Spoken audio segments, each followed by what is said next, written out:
Bonjour à tous et bienvenue dans NRTV fait sa culture. Au sommaire de cette semaine, plusieurs thématiques du cirque, de la musique et de la photo. Pour ce faire, plusieurs invités sur le plateau viendront présenter leur art tout au long de l'émission. La première, c'est Neige Sanchez, photographe. Bienvenue. Bonjour. Merci. Et Maïté, que vous avez photographiée. Bienvenue à vous également, Maïté. Merci. Oui. Neige, vous exposez actuellement à la Galerie Focale avec votre exposition à la surface des corps et jusqu'au 26 février. Cette exposition, c'est au fait une enquête. Qu'est-ce que vous avez étudié ? Alors, je pense que je pourrais définir ça comme une enquête identitaire, enfin plutôt une quête identitaire. J'ai étudié surtout, en fait, je ne sais pas si on peut parler vraiment d'études, mais plutôt, je suis partie à la recherche de personnes qui s'identifiaient en dehors des définitions hommes-femmes ou qui cherchaient à se réapproprier ses propres définitions. Et à se questionner par rapport à quels sont les attributs, par exemple, d'une femme, ou comment construire sa propre identité en tant qu'homme ou femme. Donc, comment vous avez procédé ? Vous êtes allé à la rencontre de ces gens, vous leur avez dit « je veux te photographier » ou comment vous avez fait ? Non, je ne suis pas allée à la rencontre comme ça direct. Ça s'est fait par plusieurs étapes, en fait. Donc, vu que ce travail il y a déjà 4 ans, enfin, je l'ai fait depuis 4 ans, mes premières approches étaient plutôt d'ordre institutionnel, c'est-à-dire que je suis allée dans les associations, comme par exemple 360, qui est une association LGBT à Genève. Et là, du coup, je me suis plutôt intéressée, par exemple, au groupe trans, où je suis allée et j'ai rencontré toutes ces personnes, j'ai expliqué un petit peu mon travail. Et au fur et à mesure, je suis plutôt allée à la rencontre de personnes qui étaient plus... Donc vous êtes éloignée des transsexuels, au fait, pour aller... Donc votre projet, quelque part, il a évolué, votre vision elle a évolué. Oui, complètement. Alors c'est vrai qu'au début, j'ai voulu plutôt parler... Enfin, en fait, en tête, j'avais aussi que des stéréotypes, par exemple. Enfin, pas que des stéréotypes, mais j'étais un peu partie de là. Et ensuite, je me suis rendu compte qu'il fallait absolument pas faire ce genre de projet, parce que c'était très, très stigmatisant. Et du coup, je me suis ouverte par rapport à toutes les définitions et qui me correspondaient plus, en fait, aussi. Maïté, donc Neige est venue vous chercher. Pourquoi est-ce que vous avez eu envie de participer au projet ? Moi, je trouvais ça intéressant d'essayer justement de déconstruire l'imagerie qu'on avait par rapport à qu'est-ce que c'est que la masculinité ou la féminité, et de vraiment reprendre, d'avoir une compréhension, une conscience dans le corps de qu'est-ce que certaines attitudes peuvent avoir comme influence sur notre comportement. Et du coup, je trouvais ça assez intéressant au cours de la prise de vue de vraiment s'inspirer et déconstruire des choses pour créer une identité qu'on a envie de revendiquer en image. Mais objectivement, est-ce que vous trouvez que le travail de Neige fait sens ? Il faudra peut-être apporter une petite touche critique, puisque la photo, finalement, montre une apparence. Et là, ce que Neige veut montrer, c'est une identité, quelque chose qui est à l'intérieur. Donc, est-ce que ce travail, il rend ça possible, finalement ? Justement, je pense que tout le travail de prise de vue, qui est assez long, finalement, c'est vraiment une image qui est vraiment constituée, créée, du coup, à deux, où vraiment dans une collaboration, où elle me dirige, où j'essaie de prendre des postures par rapport à une image que j'ai aussi en tête. Et du coup, je pense que ça fait sens dans ce sens-là, où c'est vraiment une construction consciente, et du coup que ça reflète autre chose que juste une apparence, du coup. En régie, on peut peut-être nous montrer quelques images de l'exposition. Et pour commenter ça, Neige, qu'est-ce que vous pouvez répondre à Maïté ? Par rapport à la collaboration, je pense que je ne pouvais pas faire un travail sans cette collaboration. C'est-à-dire que je ne pouvais pas être la photographe qui vient photographier un sujet. En fait, c'est pour ça que le terme d'étude ne va pas vraiment très bien. Mais j'aime beaucoup cette idée que je donne aussi la parole à l'autre, quelque part, en lui demandant de s'investir dans sa représentation et que ce soit vraiment aussi une manière pour moi de changer presque les paradigmes, en fait, de visibilité et de qui donne la place à qui dans la photographie. Est-ce qu'on pourrait dire que vous êtes la Simone de Beauvoir de la photographie ? Non, je pense pas. Je pense pas qu'on pourrait dire ça. Parce que... Pourtant, j'ai pu lire dans des articles que vous considérez quand même comme une féministe. Genre, les questions de genre, ça va de pair, féminisme et genre, à votre avis ? Oui, je pense qu'elles vont de pair. Je pense que c'est lié. Je pense par exemple qu'en tant que femme, je me suis questionnée par rapport à c'est quoi ma condition de femme ou c'est quoi ma place en tant que femme dans la société. Mais ensuite, je dirais que je suis plutôt Enfin, je ne sais pas trop comment dire, mais...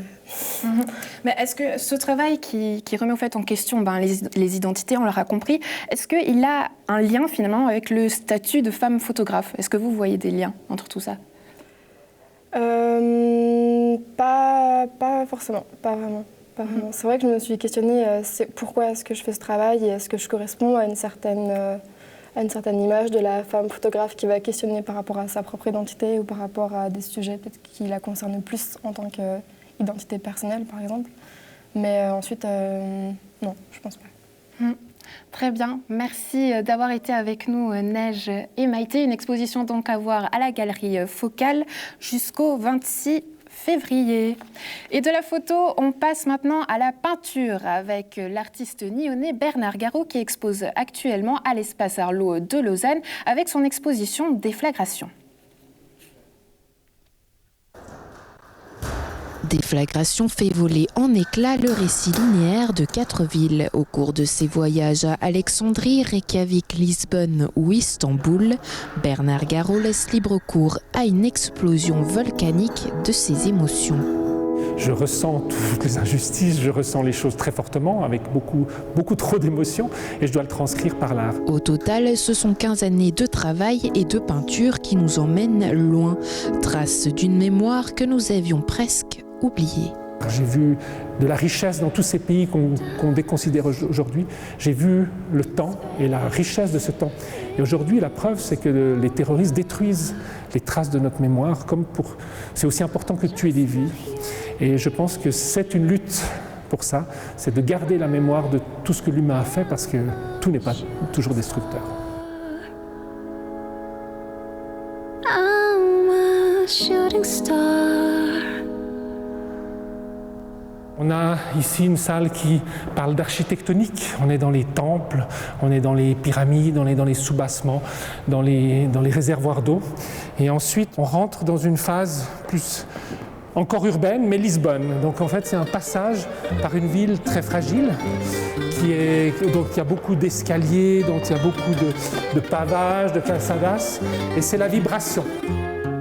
Há fado que é cantado, há outro que é sentido, há fado maltratado, outro que anda perdido, há fado que é saudade, outro que é alegria. O fado não tem idade, será sempre companhia. J'ai voulu concevoir une exposition qui parle de notre vulnérabilité, de la fragilité de notre humanité. Et en fait, je travaille sur la construction et la déconstruction. Donc je crée des toiles de ruines, je fais des installations avec des objets hétéroclites. La peinture, ce n'est pas de l'image.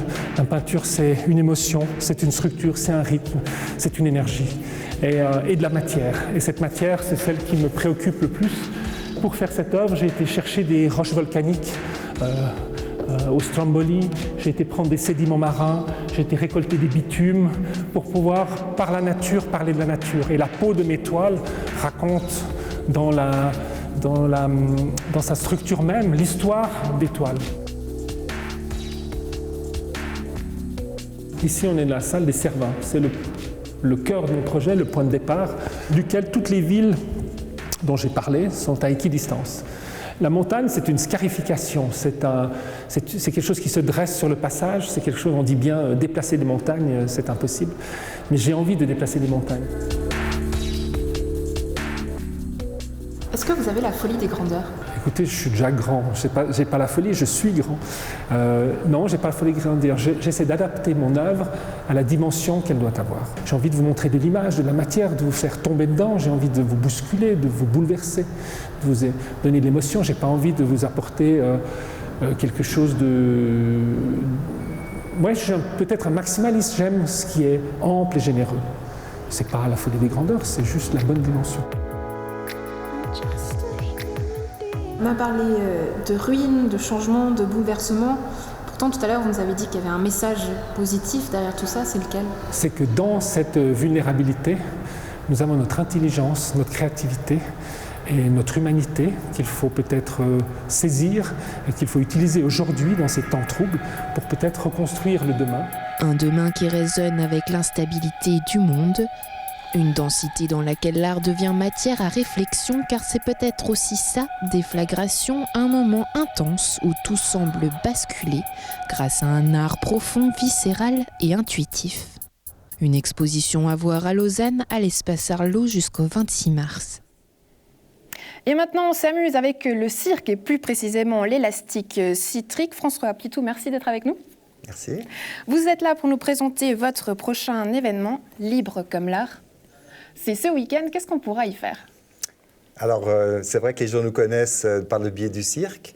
Et cette année, on a voulu développer 4 événements qui sont un petit peu différents du cirque. Et ça, c'est le deuxième événement qui s'appelle Libre comme l'art. On adore tout ce qui est scène, avec les arts vivants sur la scène. Donc, on a proposé notre scène 15 minutes à tous ceux qui voulaient y monter. Et ça, ce sera samedi à partir de 6 h le soir. Est-ce que les gens ils se sont proposés facilement ou il a quand même fallu les chercher? Non, ils se sont proposés assez facilement. Ça veut dire qu'il y a plein de gens dans la région qui ont des choses à dire. Voilà. Qui ont des choses à dire et qui ont envie de monter sur scène. Qu'est-ce qu'ils ont à dire? Quel genre d'art est-ce qu'on pourra voir du coup? Alors, faut vous laisser surprendre, mais il y aura beaucoup d'arts différents, en passant de la musique au théâtre clownesque, au conte, à la magie, et des choses comme ça.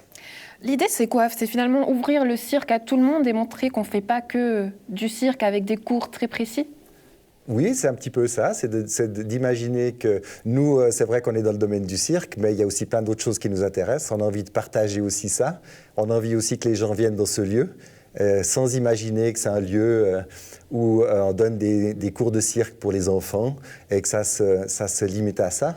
Donc, c'est leur montrer aussi qu'on on a envie de s'ouvrir à plein de choses différentes. Voilà. On se souvient d'ailleurs du bal qui avait eu lieu il y a quelque temps. On peut résumer l'ambiance, en fait, c'est la bonne franquette. Oui, la bonne franquette. Ça veut dire que les gens ils se sentent les bienvenus, que les choses vont être organisées de façon simple et chaleureuse. Voilà. Oui, c'est vrai. Et ce qui est marrant quelque part, c'est que vous arrivez à rassembler toutes les générations. On avait vu d'ailleurs au bal, il y a autant des jeunes que des personnes plus âgées. On a toujours travaillé comme ça dans le monde du cirque, dans nos spectacles. On a toujours travaillé avec plusieurs générations. Donc, c'est vrai que c'est un petit peu une marque de fabrique de l'élastique citrique.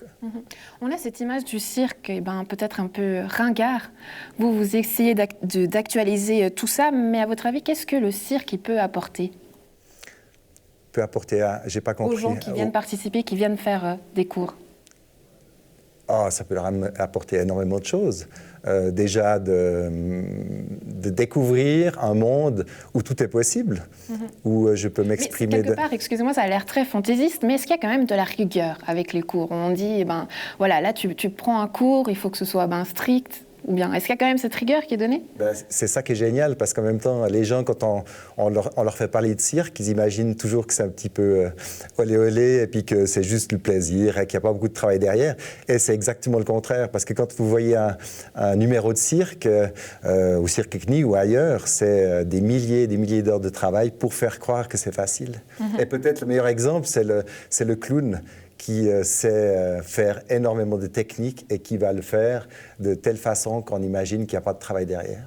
François Pitou, petit défi, j'aime bien ça dans l'émission, de manière clownesque. Comment est-ce qu'on peut inviter les gens à venir pour ce week-end? La caméra est là. La caméra est là. Je sais pas, comme ci, comme ça, ou comme ci, ou comme ça. C'est un petit clown timide, ça, François. Bon, quoi qu'il en soit, rendez-vous donc ce week-end à l'élastique citrique. Et pour finir cette émission, de la musique avec Maria de la Paz, un nom qui sonne plutôt bien, tout comme sa musique, que je vous laisse juger. Donc ouvrez grand vos oreilles.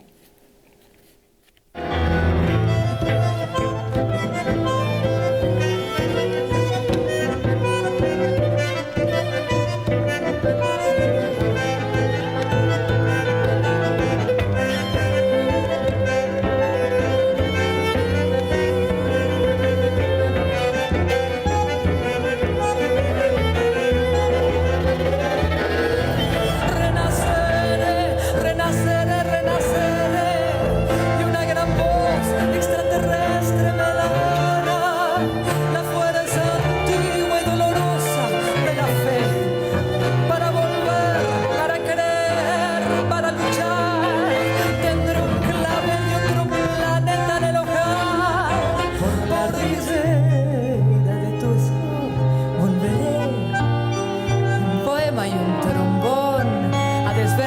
del corazón.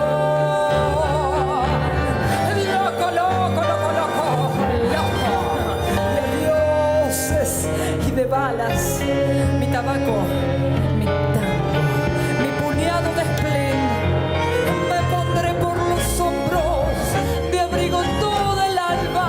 Mi penúltimo whisky quedará sin beber. Llegará tangamente mi muerte enamorada. Yo estaré muerta en punto cuando sean las 6. Cuando sean las 6.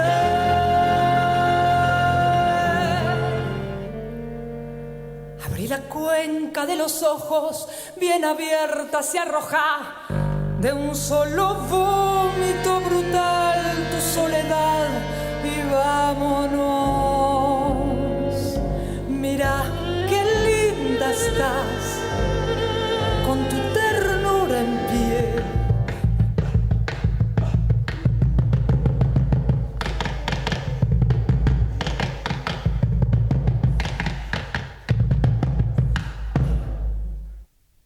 Cuando los satélites no alcancen, yo vengo a ofrecer mi corazón.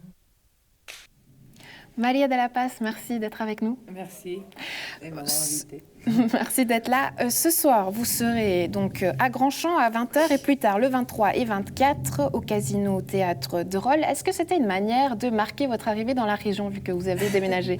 C'était un joli hasard en fait, parce que je connais depuis longtemps les programmatrices, Marie-Claire et Sandrine en fait. Et puis si, c'est vrai qu'il y a quelques mois, on s'est installé à Nyon, on est très contents. Et bon, mon mari, il retrouve un peu sa jeunesse parce qu'il est né par là. Et je me sens très à l'aise par là. Et c'est vrai que du coup, je vais aussi exprimer ma passion. Parlons un petit peu de votre jeunesse, justement. Maria, si on retourne quelques années en arrière, vous êtes née en Argentine, ensuite vous allez voyager à travers l'Europe, vous arrivez à Lausanne, et là, il y a quelque chose de formidable qui se passe, puisque pour la première fois, vous décidez de chanter dans la rue. Oui. Pourquoi c'est à Lausanne que vous décidez de chanter dans la rue? C'est vrai que, ouais, moi aussi, des fois, je me pose des questions, mais maintenant, j'arrive à la répondre, parce que je viens d'une famille très nombreuse, je suis la 7e fille dernière, mais 7e. Tout le monde faisait la musique chez moi et j'étais plus spectatrice, j'étais plus à l'écoute. Et finalement, c'est moi la seule qui vit de ça maintenant. Mais voilà, je laissais faire, j'ai observé, j'ai beaucoup appris et je me suis beaucoup inspirée de ça. Mais c'est vrai que j'ai trouvé mon canal d'expression plutôt après d'être un peu plus loin de tout ça. Voilà, c'est mon destin, je sais pas. Aujourd'hui, on l'a dit, donc vous êtes dans la région, mais vous retournez souvent en Argentine. C'est un pays, voilà, c'est un pays qui, enfin, finalement, retrouve toutes ces sonorités dans vos chansons. Alors oui, je peux pas m'empêcher finalement. Je me fais aussi envahir par plein de cultures, chose que j'adore. Mais c'est vrai que c'est là où je retrouve l'essence aussi de mon langage, non? Et là, c'est Piazzolla qui traduit au moins cette envie d'y croire, en fait, d'aller de l'avant, de pas se laisser convaincre par la peur, en fait. Ouais, vous parlez de Piazzolla puisque vous lui rendez hommage dans vos concerts. Qu'est-ce qui vous plaît dans son répertoire musicalement? Alors, musicalement, c'est cette tension et les harmonies et puis la force dans les nuances qu'il peut exprimer. Je suis très admirative. Et la poésie, avec son complice Horacio Ferrer, qui peut raconter des univers, mais qui peut parler si loin au niveau même social. En fait, il est très engagé, il a une poésie qui va très loin, en fait, et qui met en évidence la condition humaine, mais la valeur humaine. Et ça, je trouve que c'est très important dans les temps qu'on vit, et qu'on essaye justement de nous convaincre que ça ne va pas. Et puis si, ça va aussi, et puis on a beaucoup de choses à faire, et puis il faut qu'on assume ça, surtout. Aujourd'hui, est-ce que vous vivez de la musique? Oui, alors heureusement, si, je réalise mon rêve. Puis mais maintenant, c'est comme si, en fait, je laisse venir, et c'est la confiance qui aide. Bon, c'est le travail, évidemment, il faut toujours chercher, contacter, avancer, travailler, mais c'est aussi la confiance et c'est l'énergie des autres aussi qui me stimule. Est-ce que vous arrivez toujours à retrouver justement cette énergie avec le contact de la scène? Parce qu'on imagine quand même passer de la rue, on est directement confronté à la critique. Là, vous êtes sur scène, c'est quand même une manière différente d'aborder la musique. Oui. Alors oui, absolument. C'est vrai que le public, il est là, assis, c'est autre chose, effectivement. Du coup, il y a un rapport aussi de respect. Je sais pas comment dire, la rue m'a donné comme une liberté, parce que je ne m'imposais pas, j'étais là, puis les gens qui voulaient écoutaient, sinon ils passaient, voilà. Et du coup, là c'est vrai que c'est s'assumer autrement, mais c'est magnifique, c'est une drogue, ça me fait vivre, ça me fait... Oui, voilà, c'est comme une magie qui se crée, inexplicable, que je le vis chaque fois différemment. Et c'est toujours ce trac hallucinant avant de monter sur scène. Je trouve ça qui me fait vivre. Ouais. Maria, merci d'avoir été avec nous. On aura donc le plaisir de vous retrouver très prochainement sur scène le 23 et 24. Restez avec vos agendas puisque musique toujours à l'usine à gaz vendredi 3 février avec celui que l'on surnomme le Gainsbourg du 21e siècle, Régis. La soirée se terminera au Platine avec Apax 21. Le 4 et 5 février, rendez-vous au musée du Léman avec un week-end spécial puisque vous pourrez colorier les fantaisies de Lord Byron, une fresque qui avait été exposée lors de l'exposition à la chasse sur le lac. L'argent sera reversé à l'association Rêve Suisse. Quant à moi, je me réjouis de vous retrouver la semaine prochaine pour de nouvelles aventures culturelles. D'ici là, portez-vous bien.